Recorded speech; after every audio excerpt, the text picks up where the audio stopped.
फिर दुकानों तथा वाहनों की पार्किंग से आबाद हुआ नो वेडिंग जोन। शहरवासियों को उठानी पड़ रही है परेशानियां।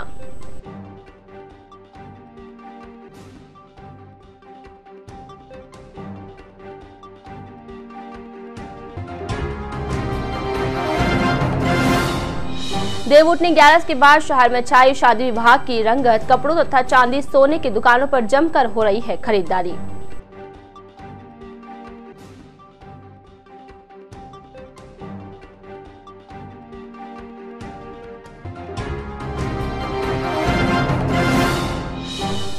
पोल्ट्री फार्म की गंदगी तथा मक्खियों से परेशान है डांका बाड़िया के निवासी। साफ सफाई के अभाव में क्षेत्र में फैल रही है मक्खियां।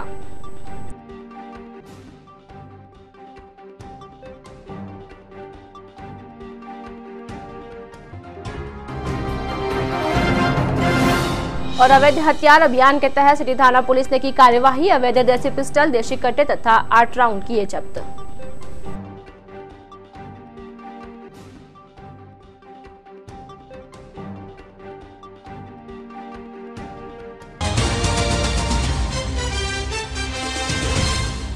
नमस्कार, जे स्काई बुलेटिन में आपका स्वागत है। मैं हूं वर्षा पंवार और चलिए बढ़ते हैं खबरों की ओर।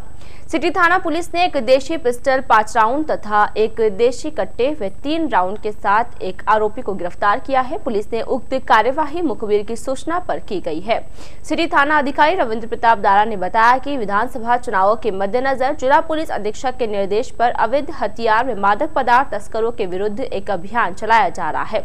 अभियान के तहत वृत्ताधिकारी हीरालाल सैनी के निर्देशानुसार गठित दल के सदस्यों ने बुधवार को मुखबिर की सूचना पर Udaipur road new Rajputana hotel के पीछे निवासी सुधीर प्रताप सिंह पुत्र हरि प्रताप सिंह जाति राजपूत को अवैध हथियारों के साथ गिरफ्तार किया। पुलिस ने आरोपी के कब्जे से एक अवैध देसी पिस्टल, एक देसी कट्टा तथा कुल राउंड बरामद किए। पुलिस हथियारों के संबंध में आरोपी से गहनता से पूछताछ कर रही है। थानाधिकारी दारा ने बताया कि आरोपी के खिलाफ ब्यावर सिटी थाने में विभिन्न 4 आपराधिक प्रकरण दर्ज है। पुलिस अभियुक्त के ब्यावर शहर एवं अन्य लोगों को अवैध हथियार सप्लाई के संबंध में पूछताछ कर रही है। प्रारंभिक जांच में आरोपी से हुई पूछताछ में उक्त हथियार यूपी से लाना पाया गया है। जानकारी मिली है कि आरोपी बरामदशुदा हथियारों के अलावा और हथियार लाकर सप्लाई कर चुका है। कार्यवाही टीम में थानाधिकारी दारा, संजय कुमार, जितेंद्र सिंह, भगवान सिंह, रामा किशन, सुखपाल तथा कृष्ण कुमार आदि शामिल थे। अभी इन दिनों में कुछ सूचनाएं लग रही थी कि ये आदमी हथियार सप्लाई का काम करता है। हमने इसकी निगरानी की और फिर हमारे मुखबिर ने भी इस चीज़ में भाग लेकर के और हमें आश्वस्त किया कि वास्तव में ये हथियार सप्लाई का काम कर रहा है। तो आज हमने इसको दबिश दे के पकड़ा है। तो एक हमारे को माउजर मिला है और एक देसी कट्टा मिला है, साथ में उसके कारतूस मिले हैं, दोनों हथियार। कुछ हथियार और भी पहले लेके आया था और कहीं बेचे हैं, तो उस संबंध में पुलिस पार्टी अभी काम कर रही है। कुछ तो लगेगा ही, हो सकता है कि ये हथियार किसी बदमाश आदमी के हाथ में आते तो आगे जाकर कोई शांति भंग हो सकती थी। विधानसभा चुनाव के लिए चलाए जा रहे अभियान के तहत राजकीय एसडी कॉलेज में बुधवार को बीएलओ का 7 दिवसीय द्वितीय चरण का प्रशिक्षण शुरू हुआ। कॉलेज कैंपस में शुरू हुए प्रशिक्षण में कुल 215 बीएलओ ने भाग लिया। प्रशिक्षण के दौरान बीएलओ को सैद्धांतिक प्रशिक्षण शुरू किया गया। चुनाव पर्यवेक्षक जयम पठानिया, निर्वाचन अधिकारी सुरेश चौधरी, नगर परिषद आयुक्त सुखराम खोकर, नायब तहसीलदार शैलेंद्र चौधरी तथा मास्टर ट्रेनर ने बीएलओ को प्रशिक्षण दिया। मास्टर ट्रेनर नीलू रावत ने बताया कि प्रशिक्षण के दौरान चुनाव ड्यूटी के दौरान बैलेट मतपत्र के उपयोग, मतदान के दौरान आने वाली परेशानियों, ईवीएम तथा वीवीपैट मशीनों की संभावित खराबियों के बारे में जानकारी दी गई तथा उन समस्याओं का कैसे समाधान किया जा सकता है के बारे में भी बीएलओ को जानकारियां दी जा रही है। रावत ने बताया कि निर्वाचन आयोग का प्रमुख उद्देश्य निष्पक्ष, निर्भीक तथा विवाद रहित चुनाव संपन्न करवाना है। अतः इसी संदर्भ में इस प्रकार के प्रशिक्षण शिविरों का आयोजन किया जा रहा है ताकि मतदान के दौरान किसी भी प्रकार की परेशानियों का सामना नहीं करना पड़े। बुधवार को प्रशिक्षण के दौरान उपस्थित 119 बीएलओ ने पोस्टल बैलेट का उपयोग करते हुए मतदान किया। मतदान के पश्चात पोस्टल बैलेट को सील किया गया। इस बार जो प्रशिक्षण है उसमें कुछ नए बातों का भी समावेश किया गया है, जैसे कौन कौन से लिफाफे हैं उनको किस ढंग से भरना है, और किस ढंग से भर करके कहाँ पर उनको सील करना है, कहाँ सील नहीं करना है, कौन से काउंटर पर उनको जमा कराना है, इस बात पर विशेष ध्यान दिया जाएगा ताकि उस समय पर, चुनाव के समय पर उनको दिक्कत कम हो। दूसरी बात नई जो हमने जोड़ी है कि कहाँ पर हमें विशेष परेशानी का अनुभव होता है, PRO कहाँ पर कठिनाई का अनुभव कर सकते हैं, मशीन कहाँ पर हमको कोई धोखा दे सकती है, तो कहाँ धोखा अगर देगी तो उसका क्या सॉल्यूशन हम निकाल सकते हैं। ये एक सिनॉप्सिस बना करके JM पठानिया साहब जो यहाँ पर ऑब्जर्वर लगे हुए हैं, उन्होंने अभी हमारी ALMTs की सबकी मीटिंग ली और हमसे ये कहा कि भाई आप लोग कुछ ऐसी सिनॉप्सिस बनाइए ताकि पोलिंग पार्टी को पोलिंग डे पर कोई विशेष परेशानी का अनुभव ना हो, और अगर कोई परेशानी आती है तो उसका सॉल्यूशन भी उनके पास में हो। विधानसभा चुनाव के चलते मंगलवार को भाजपा ने राजस्थान गौरव संकल्प 2018 जारी किया। इसमें अजमेर जिले के प्रमुख व ज्वलंत मुद्दों को छुआ तक नहीं गया है। कुछ मुद्दे ऐसे हैं जिनके लिए लोग लंबे समय से आस लगाए बैठे हैं। लोगों को आस जगी थी कि चुनावी घोषणा पत्र में इन मुद्दों को लेकर शायद कोई घोषणा हो, लेकिन ऐसा नहीं हुआ। अजमेर जिले में अजमेर सहित कई जगह पर पेयजल मुख्य समस्या है। बिसलपुर मुख्य स्रोत होने के बाद भी वर्तमान में सर्दी के मौसम में भी 3-4 दिनों में एक बार पेयजल सप्लाई मिल रही है। गर्मी के मौसम में तो गंभीर संकट खड़ा हो जाता है। शहरवासियों ने बताया कि कोई भी सरकार आए, सबसे पहले पेयजल समस्या का समाधान होना चाहिए। भाजपा वर्तमान में सत्ता में है, लेकिन उन्होंने ब्यावर की इस समस्या को घोषणा पत्र में शामिल नहीं किया।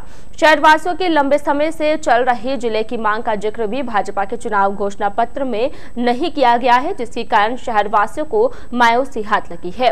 लोगों को पूरी उम्मीद थी कि इस बार के घोषणा पत्र में ब्यावर को जिला बनाने को लेकर कोई घोषणा की जाएगी, लेकिन इस बार भी शहर को इससे दूर रखा गया है। UIT तथा मेडिकल कॉलेज की मांग, सरकारी अस्पताल में चिकित्सकों की कमी को दूर करने सहित अन्य मुद्दों को लेकर भी शहरवासियों को घोषणा पत्र से उम्मीद थी, लेकिन भाजपा के चुनावी घोषणा पत्र में ऐसा कुछ भी घोषित नहीं किया गया है, जिसके कारण मतदाता अपने आप को ठगा सा महसूस कर रहे हैं। घोषणा पत्र में केवल बेरोजगारों को 5,000 रुपए मासिक भत्ता दिए जाने तथा छात्र संघ चुनावों में आरक्षण की घोषणा की गई है। इस संदर्भ में विद्यार्थियों का कहना रहा कि केवल बेरोजगारी भत्ते के भरोसे जीवन यापन नहीं किया जा सकता है। भाजपा को चाहिए था कि घोषणा पत्र में स्थायी रोजगार सृजित करने के बारे में कोई बड़ी घोषणा की जानी चाहिए थी, ताकि युवाओं का भविष्य सुरक्षित हो सके। राजकीय अस्पतालों में उच्च स्तरीय चिकित्सा सुविधाएं मुहैया करवाने के मकसद से शुरू की गई कायाकल्प योजना के तहत फाइनल असेसमेंट में राजकीय अमृतकौर अस्पताल को 82% से ज्यादा अंक मिले हैं। हालांकि अन्य अस्पतालों के असेसमेंट और उनके नंबरों का खुलासा नहीं होने से फिलहाल स्थिति स्पष्ट नहीं हो सकी है, लेकिन वर्तमान स्थिति को देखते हुए अमृतकौर अस्पताल तीसरे पायदान पर बना हुआ है।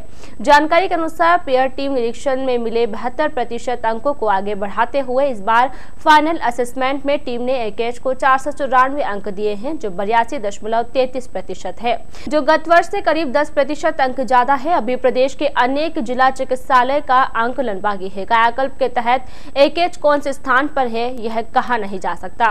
वर्तमान सूची में RK जिला राजकीय चिकित्सालय राजसमंद 92.17 एवं जिला चिकित्सालय हनुमानगढ़ 89.33% के साथ क्रमशः प्रथम एवं द्वितीय स्थान पर है। सभी चिकित्सालय का असेसमेंट होने के बाद ही स्थिति स्पष्ट हो पाएगी।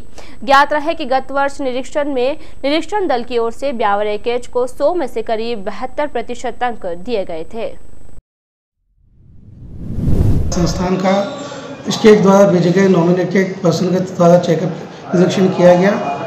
उन्होंने गहनता से, सूक्ष्मता रूप से सभी वार्डों का आवश्यक जांच की, बाहर साफ सफाई देखी, पूरा परिसर सभी तरह से उनको बहुत अच्छा पाया गया। गत वर्ष की तुलना में हमें इस बार मार्क्स भी अच्छे मिले। पिछली बार 72% था, हमें मार्क्स दिए गए थे, इस बार 82.33% मार्क्स दिए गए। तो इस प्रकार का 10% ज़्यादा होने से पिछली बार हम 3rd पोजीशन पे थे, अभी एक आध संस्था का होना निरीक्षण होना बाकी है।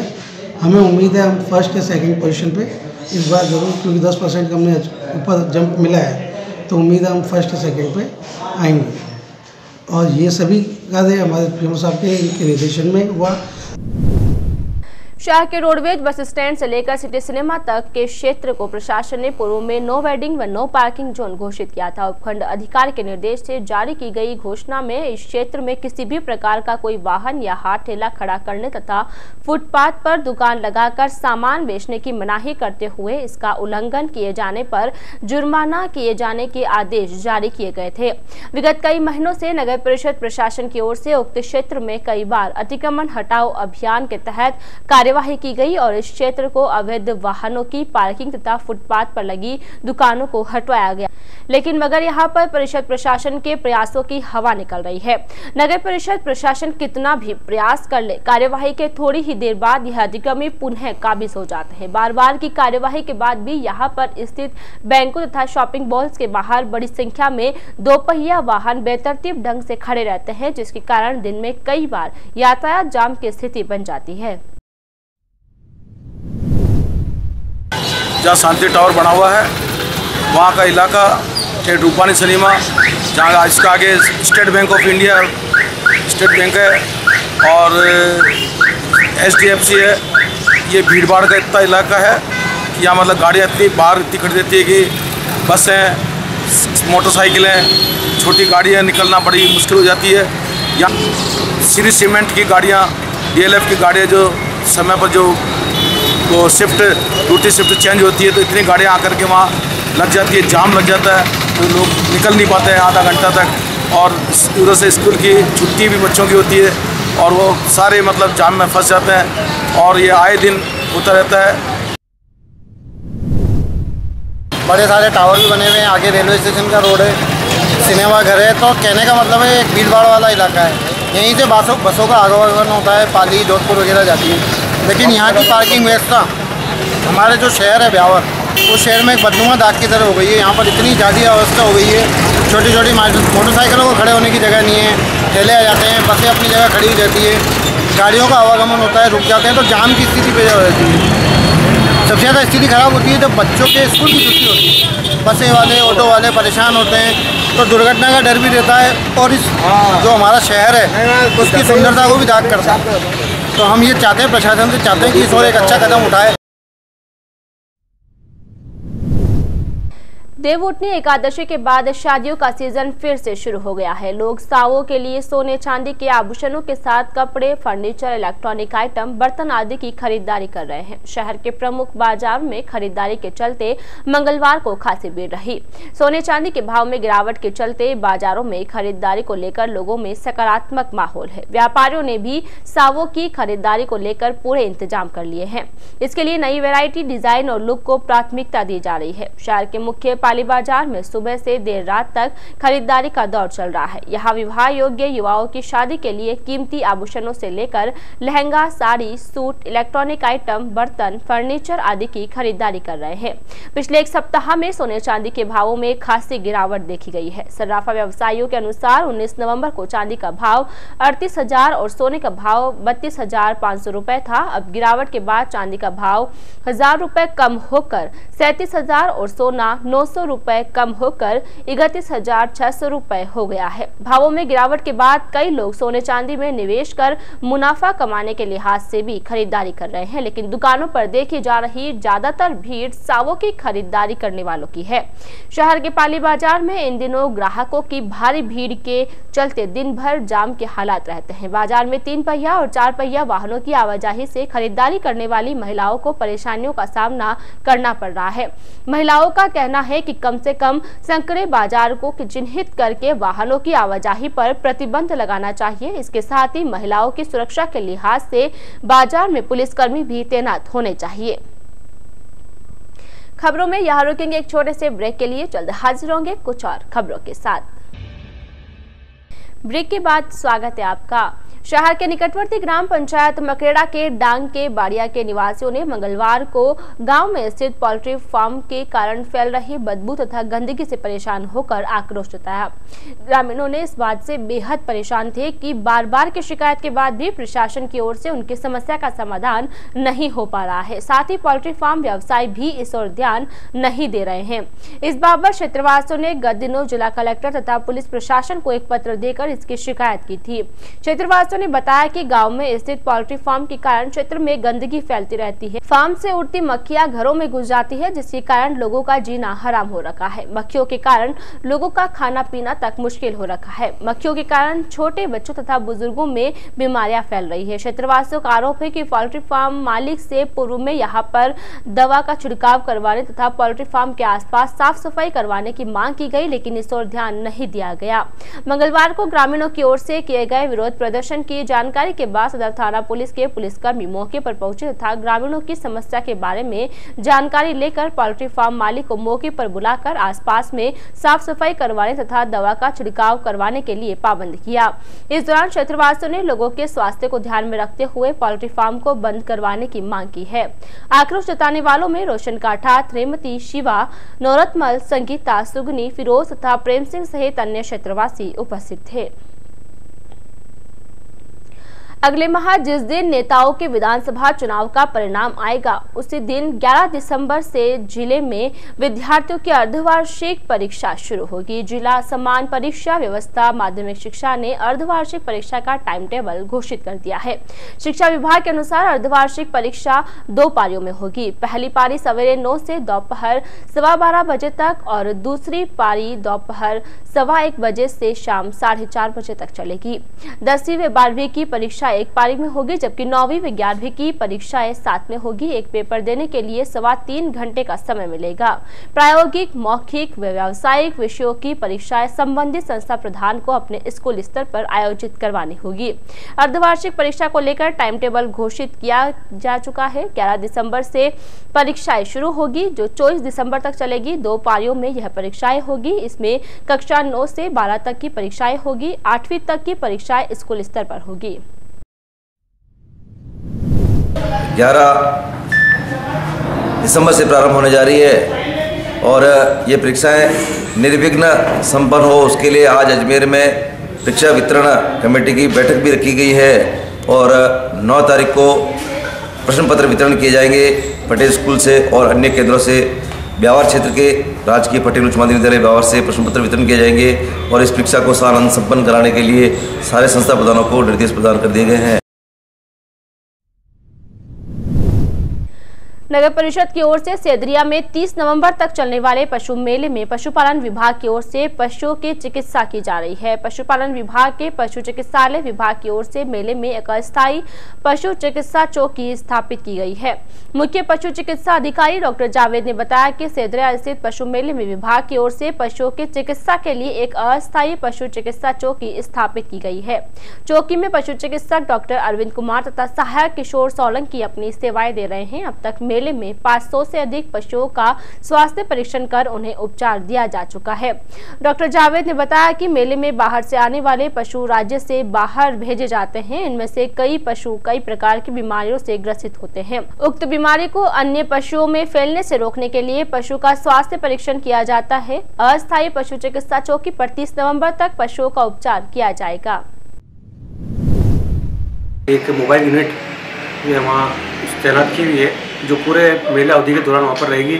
उसमें हमने एक पशु चिकित्सक और एक पशुधन सहायक को नियुक्त किया हुआ है और वहाँ पर जितने भी पशु अगर यदि जो रोगी पशु हों या बीमार पशु हों उनका वो टीम इलाज कर रही है कंटिन्यूस और वो 30 तारीख तक जब तक वो मेला रहेगा तब तक वो टीम वहाँ पर रहेगी और उसका इलाज करेगी। विधानसभा चुनाव में इस बार एक आदमी को वोटिंग करने में 20 सेकंड का समय लगेगा। वीवीपैट मशीन के कारण वोटिंग समय में 7 सेकंड की बढ़ोतरी होगी।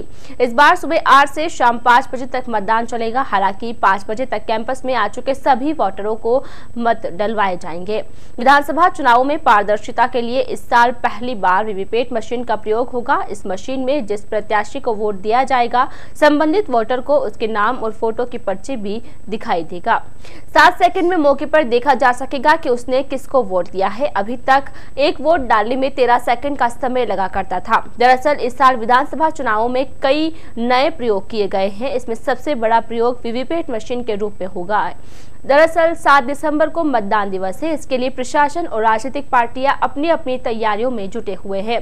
ब्यावर विधानसभा क्षेत्रों में मतदान के लिए व्यवस्थाओं की रोज समीक्षा की जा रही है। विधानसभा चुनावों में इस बार पहली बार पिंक पोलिंग बूथ बनाया जा रहा है। इसके तहत इस बूथ पर महिला मतदान कर्मी मौजूद रहेगी। महिलाएं ही इस बूथ पर वोटिंग करने जाएगी। हर विधानसभा में एक एक बूथ बनाया गया है। विधानसभा चुनावों में इस बार दिव्यांगों के लिए ट्राईसाइकिल भी रखी जाएगी। प्रत्येक ग्राम पंचायत मुख्यालय पर यह व्यवस्था रहेगी। इसके तहत पंचायतों के स्तर पर भी दिव्यांग वोटरों के लिए ट्राईसाइकिल की सुविधा रहेगी। यह बूथ सारथी दिव्यांगों को पहुंचाएंगे। अभिभाषक संघ ब्यावर की ओर से मंगलवार शाम को न्यायालय परिसर में एक स्वागत कार्यक्रम का आयोजन किया गया। इस दौरान उपस्थित अभिभाषक बंधुओं ने साथी वकील जीवराज जावा के कांग्रेस विधि प्रकोष्ठ के जिला महासचिव पद पर नियुक्त होने पर माला पहनाकर स्वागत किया। इस मौके पर उपस्थित वकील साथियों ने हर्ष व्यक्त करते हुए जावा के उज्जवल भविष्य की कामना की। स्वागत समारोह के दौरान सचिव दिलीप सिंह गौरा, नितेश वर्मा, हरकरण सिंह छाबा, मिठू लाल चेता, डीडी राठौड़, अशफाक मोहम्मद, भगवान पाखरोट, प्रवीण जैन, महेश चौहान, मुकेश चौहान, नरेंद्र प्रसाद, राजेंद्र बागड़ी, मगन कुमार सोलंकी तथा नरेंद्र तुनगरिया आदि उपस्थित थे।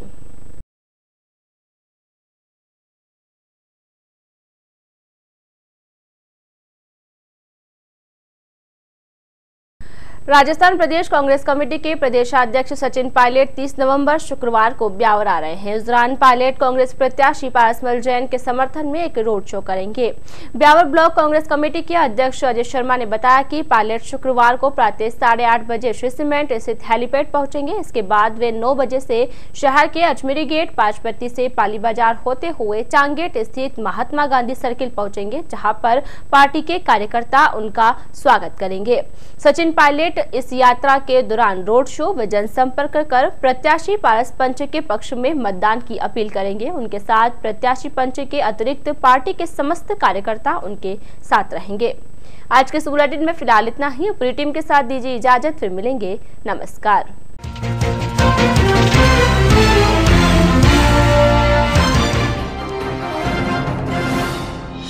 फिर दुकानों तथा वाहनों की पार्किंग से आबाद हुआ नो वेडिंग जोन, शहरवासियों को उठानी पड़ रही है परेशानियां।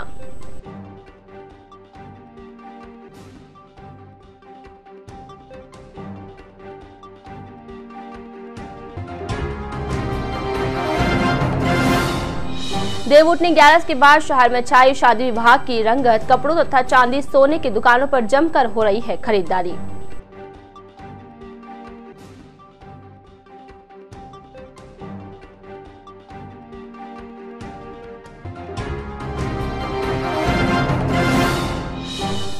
पोल्ट्री फार्म की गंदगी तथा मक्खियों से परेशान है डांका बाड़िया के निवासी। साफ सफाई के अभाव में क्षेत्र में फैल रही है मक्खियां।